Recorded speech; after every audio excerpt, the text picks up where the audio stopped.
श्री परमात्मने नमः।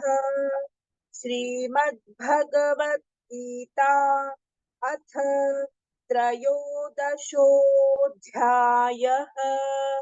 क्षेत्रक्षेत्रज्ञविभागयोगः। श्रीभगवानुवाच इदं शरीरं कौन्तेय क्षेत्रमित्यभिधीयते। एतद्यो वेत्ति तं प्राहुः क्षेत्रज्ञ इति तद्विदः। क्षेत्रज्ञं चापि मां विद्धि सर्वक्षेत्रेषु भारत। क्षेत्रक्षेत्रज्ञयोर्ज्ञानं यत्तज्ज्ञानं मतं मम तत्क्षेत्रं यच यादृक् च यद्विकारि यतश्च यत् स च यो यत्प्रभावश्च तत्समासेन मे शृणु। ऋषिभिर्बहुधा गीतं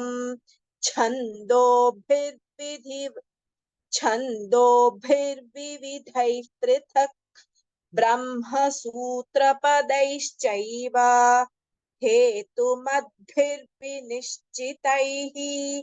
महाभूतान्यहङ्कारः बुद्धिरव्यक्तमेव च इन्द्रियाणि दशैकञ्च पञ्चचेन्द्रियगोचराः। इच्छा द्वेषः सुखं दुःखं सङ्घातश्चेतना धृतिः। एतत् क्षेत्रं समासेन सविकारमुदाहृतम्।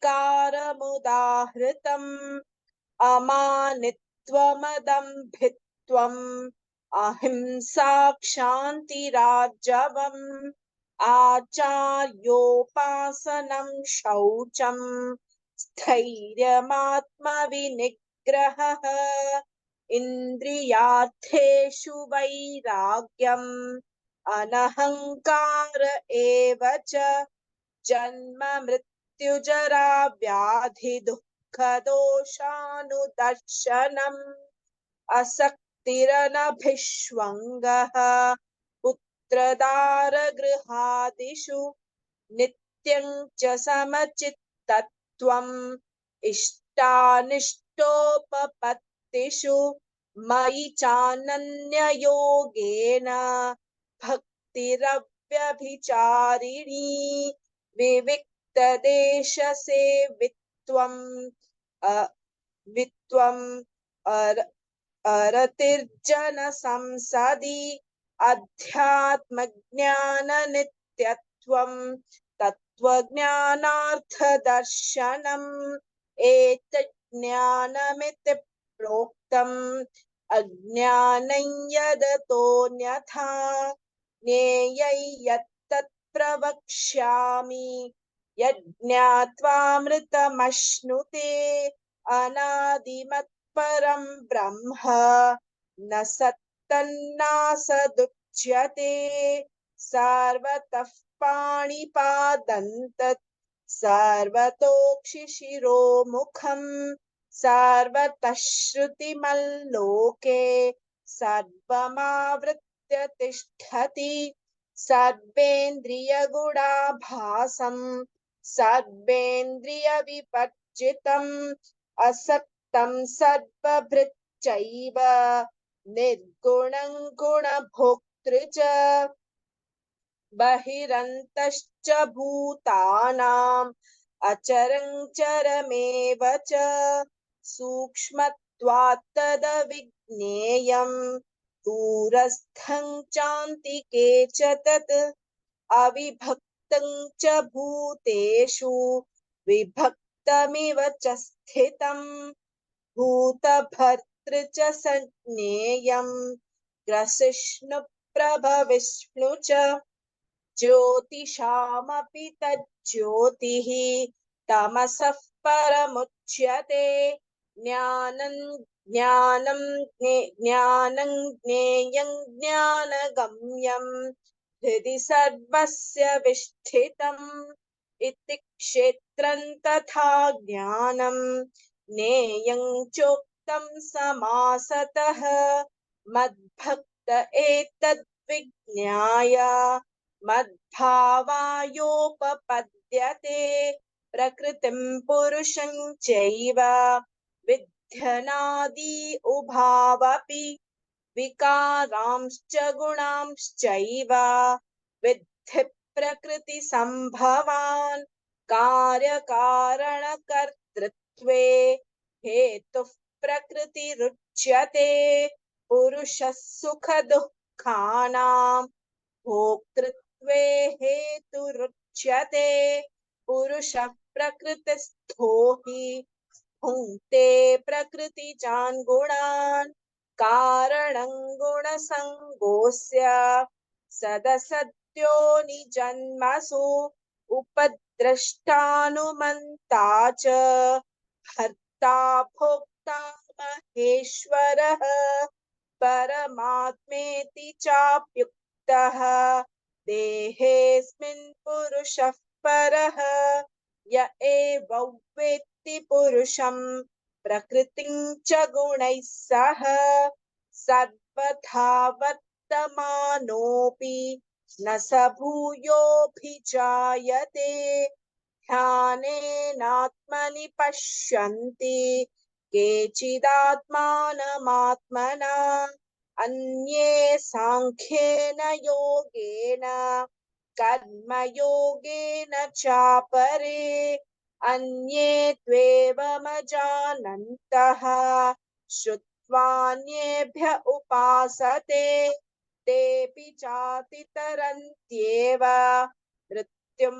मृत्युं श्रुतिपरायणाः यावत् सञ्जायते किञ्चित् सत्त्वं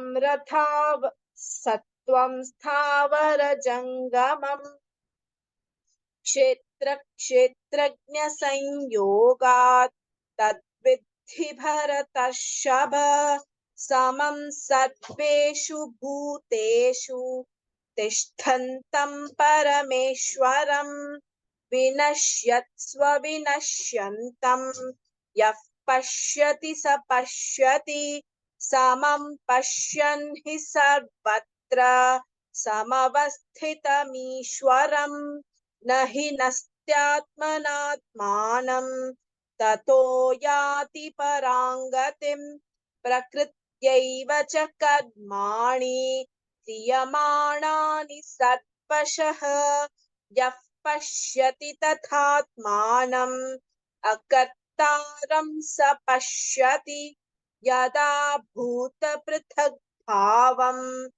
एकस्थमनुपश्यति तत एव च विस्तारं ब्रह्म सम्पद्यते तदा अनादित्वात् निर्गुणत्वात् परमात्मायमव्ययः शरीरस्थोऽपि कौन्तेय न करोति न लिप्यते यथा सर्वगतं सौक्ष्म्यात् आकाशन्नोपलिप्यते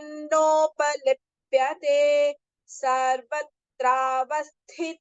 देहे तथात्मानोपलिप्यते यथा प्रकाशयत्येकः कृत्स्नल्लोकमिमं रविः क्षेत्रं क्षेत्री तथा कृत्स्नं प्रकाशयति भारत क्षेत्रक्षेत्रज्ञयोरेवम् अन्तरज्ञानचक्षुषा भूतप्रकृतिमोक्षं च ये विदुर्यान्ति ते परम् ॐ तत्सदिति श्रीमद्भगवद्गीतासु उपनिषत्सु ब्रह्मविद्यायां योगशास्त्रे श्रीकृष्णार्जुनसंवादे क्षेत्रक्षेत्रज्ञविभागयोगो नाम त्रयोदशोऽध्यायः सर्वधर्मान् परित्यज्य मामेकं शरणं व्रज अहं त्वा सर्वपापेभ्यः मोक्षयिष्यामि मा शुचः ॐ श्री परमात्मने नमः। अथ चतुर्दशोऽध्यायः। गुणत्रयविभागयोगः। श्रीभगवानुवाच परं भूयः प्रवक्ष्यामि ज्ञानानां ज्ञानमुत्तमम् यज्ञात्वा मुनयः सर्वे परां सिद्धिमितो गताः इदं ज्ञानमुपाश्रित्य मम साधर्म्यमागताः सर्गेऽपि नोपजायन्ते प्रलये न व्यथन्ति च मम यो निर्महत् ब्रह्म तस्मिन् गर्भं दधाम्यहम् सम्भवः सर्वभूतानां ततो भवति भारत सर्वयोनिषु कौन्तेय मूर्तयः सम्भवन्ति याः तासां ब्रह्म महद्योनिः अहं बीजप्रदः पिता सत्त्वं रजस्तम इति गुणाः प्रकृतिसम्भवाः निबध्नन्ति महाबाहो देहे देहिनमव्ययम् तत्र सत्त्वं निर्मलत्वात् प्रकाशकमनामयम् सुखसङ्गेन बध्नाति ज्ञानसङ्गेन चानघ रजो रागात्मकौ विद्धि तृष्णासङ्गसमुद्भवम् तन्निबध्नाति कौन्तेय कर्मसङ्गेन देहिनम् तमस्त्वज्ञानजौ विद्धि मोहनं सर्वदेहिनां प्रमादालस्य निद्राभिः तन्निबध्नाति भारत सत्त्वं सुखे संजयति रजः कर्मणि भारत ज्ञानमावृत्य तु तमः प्रमादे संजयत्युत रजस्तमश्चाभिभूय सत्त्वं भवति भारत रजः सत्त्वं नमश्चैव तमः सत्त्वं रजस्तथा सर्वद्वारेषु देहेऽस्मिन् प्रकाश उपजायते ज्ञानं यदा तदा विद्यात् विवृद्धं सत्त्वमित्युत लोभः प्रवृत्तिरारम्भः कर्मणामशमस्पृहा रजस्येतानि जायन्ते विवृद्धे भरतर्षभ अप्रकाशो प्रवृत्तिश्च प्रमादो मोह एव च तमस्येतानि जायन्ते विवृद्धे कुरु नन्दन यदा सत्त्वे प्रवृद्धे तु प्रलयं याति देहभृत् तदोत्तमविदाल्लोकान् अमलान् प्रतिपद्यते रजसि प्रलयं गत्वा कर्मसङ्गिषु जायते तथा प्रलीनस्तमसि मूढयोनिषु जायते कर्मणः सुकृतस्याहुः सात्विकं निर्मलं फलम् रजसस्तु फलं दुःखम् अज्ञानं तमसः फलम् सत्त्वात् संजायते ज्ञानं रजसो लोभ एव च प्रमादमोहौ तमसः भवतो ज्ञानमेव च ऊर्ध्वं गच्छन्ति सत्त्वस्थाः मध्ये तिष्ठन्ति राजसाः जघन्यगुणवृत्तिस्थाः अधो गच्छन्ति तामसाः नान्यं गुणेभ्यः कर्तारं यदा द्रष्टानुपश्यति गुणेभ्यश्च परौ वेत्ति मद्भावं सोऽधिगच्छति गुणानेतानतीत्यत्रीन् देहि देहसमुद्भवान् जन्म मृत्युजरा दुःखैः विमुक्तो मृतमश्नुते अर्जुन उवाच कैर्लिङ्गैस्त्रीन् गुणानेतान् अतीतो भवति प्रभो किमाचारः कथञ्चैतान् त्रीन् गुणानतिवर्तते श्रीभगवानुवाच प्रकाशं च प्रवृत्तिं च मोहमेव च पाण्डव न द्वेष्टि सम्प्रवृत्तानि न निवृत्तानि काङ्क्षति उदासीनवदासीनः गुणैर्यो न विचाल्यते गुणा वर्तन्त इत्येव योऽवतिष्ठति नेङ्गते समदुःखसुखस्वस्थः समलोष्टाश्मकाञ्चनः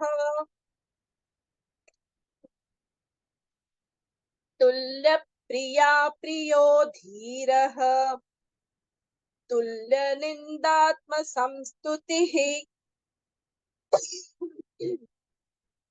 मानापमानयोस्तुल्यः तुल्यो मित्रारिपक्षयोः सर्वारम्भपरित्यागी गुणातीतः स उच्यते माञ्च यो व्यभिचारेण भक्तियोगेन सेवते सगुणान् समतीत्यैतान् ब्रह्म भूयाय कल्पते ब्रह्मणो हि प्रतिष्ठाहम् अमृतस्याव्ययस्य च शाश्वतस्य च धर्मस्य सुखस्यैकान्तिकस्य च ॐ तत्सदिति श्रीमद्भगवद्गीतासु उपनिषत्सु ब्रह्मविद्यायां योगशास्त्रे श्रीकृष्णार्जुन संवादे गुणत्रय विभागयोगो नाम चतुर्दशोऽध्यायः सर्वधर्मान् परित्यज्य मामेकं शरणं व्रज अहं त्वा सर्वपापेभ्यः मोक्षयिष्यामि मा शुचः ॐ श्री परमात्मने नमः अथ पञ्चदशोऽध्यायः पुरुषोत्तमयोगः श्रीभगवानुवाच ऊर्ध्वमूलमधः शाखम् अश्वत्थं प्राहुरव्ययम् छन्दांसि यस्य पर्णानि यस्तौ वेद स वेदवित् अधश्चोर्ध्वं प्रसृतास्तस्य शाखाः गुणप्रवृद्धा विषयप्रवालाः अधश्च मूलान्यनुसन्ततानि कर्मानुबन्धीनि मनुष्यलोके न रूपमस्येह तथोपलभ्यते नान्तो न चादिर्न च सम्प्रतिष्ठा अश्वत्थमेनं सुविरूढमूलम्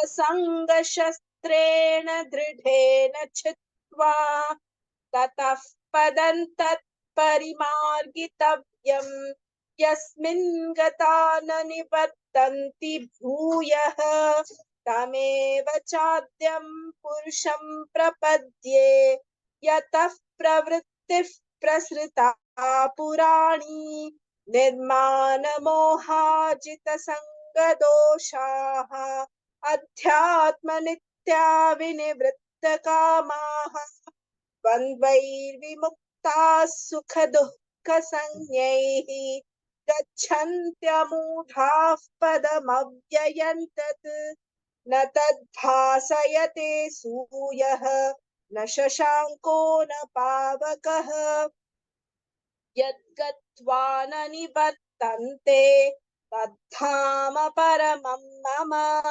ममैवांशो जीवलोके जीवभूतः सनातनः मनः षष्ठानीन्द्रियाणि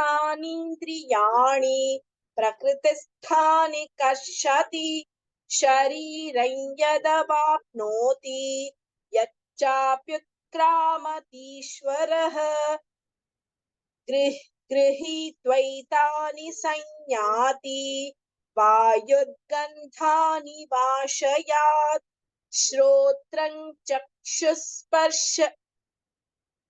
स्पर्शनं च रसनं घ्राणमेव च अधिष्ठाय मनश्चायं विषयानुपसेवते उत्क्रामन्तं स्थितौ वापि भुञ्जानौ वा गुणान्वितं विमूढानानुपश्यन्ति पश्यन्ति ज्ञानचक्षुषः यतन्तो योगिनश्चैनं पश्यन्त्यात्मन्यवस्थितं यतन्तोऽप्यकृतात्मानः नैनं पश्यन्त्यचेतसः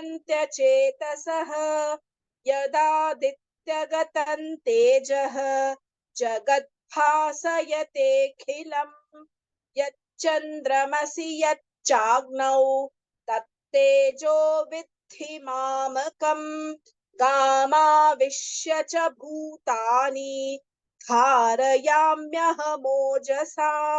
पुष्णामि चौषधिः सर्वाः सोमो भूत्वा रसात्मकः अहौ वैश्वानरो भूत्वा प्राणिनां देहमाश्रितः प्राणापानसमायुक्तः पचाम्यन्नं चतुर्विधं सर्वस्य चाहं हृदि सन्निविष्टः मत्तः स्मृतिर्ज्ञानमपोहनं च वेदैश्च सर्वैरहमेव वेद्यः वेदान्तकृद्वेदविदेव चाहम् द्वाविमौ पुरुषौ लोके क्षरश्चाक्षर एव च क्षरः सर्वाणि भूतानि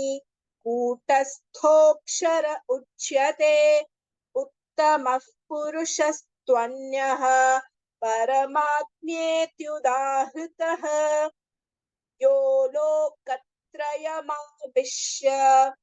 बिभर्तव्यय ईश्वरः यस्माक्षरमतीतोऽहम् अक्षरादपि चोत्तमः अतोऽस्मि लोके वेदे च प्रथितः पुरुषोत्तमः यो मामेवमसम्मूढः जानाति पुरुषोत्तमम् स सर्वविद् भजति मां सर्वभावेन भारत इति गुह्यतमं शास्त्रम् इदमुक्तं मया नघ एतद् बुद्ध्वा बुद्धिमान् स्यात् कृतकृत्यश्च भारत ॐ तत्सदिति श्रीमद्भगवद्गीतासु उपनिषत्सु ब्रह्मविद्यायां योगशास्त्रे श्रीकृष्णार्जुन संवादे पुरुषोत्तमयोगो नाम पञ्चदशोऽध्यायः सर्वधर्मान् परित्यज्य मामेकं शरणं व्रज अहं त्वा सर्वपापेभ्यः मोक्षयिष्यामि मा शुचः।